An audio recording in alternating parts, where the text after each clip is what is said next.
Er zijn heel veel getuigenissen van mensen die vandaag de dag eigenlijk echt hun gezondheid op het spel zetten. En waar wij willen dat echt iedereen die in contact komt met een besmettingsrisico op het werk, daar effectief een erkenning van een beroepsziekte kan krijgen.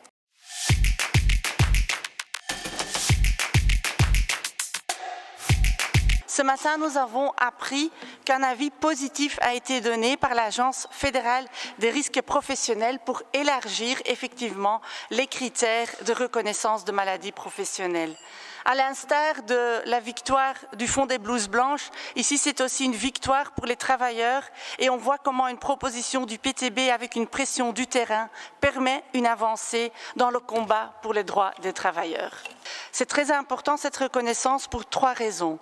Premièrement, elle permet un remboursement à 100% de tous les frais médicaux.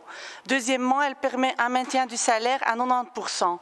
Et troisièmement, les maladies professionnelles, les indemnités sont payées par les patrons et pas par la sécurité sociale, ce qui permet aussi de les responsabiliser.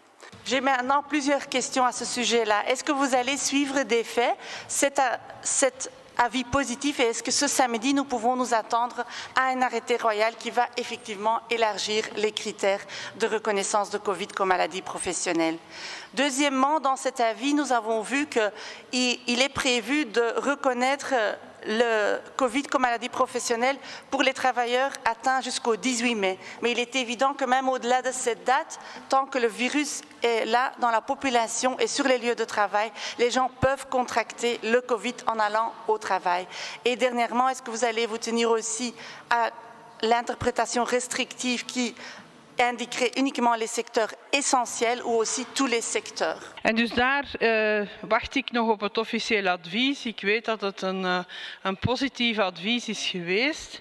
En dan zullen wij samen met de administratie van Federis inderdaad bekijken hoe dit kan worden uitgevoerd. Er zijn heel veel getuigenissen van mensen die vandaag de dag eigenlijk echt hun gezondheid op het spel zetten. Met de PvdA verwachten wij dan ook dat u dit concreet gaat maken, die erkenning. En zullen wij ook verder hier in de Kamer op de tafel ons wetsvoorstel verdedigen dat verder gaat dan wat vandaag op de tafel ligt en waar wij willen dat echt iedereen die in contact komt met een besmettingsrisico op het werk, daar effectief een erkenning van een beroepsziekte kan krijgen.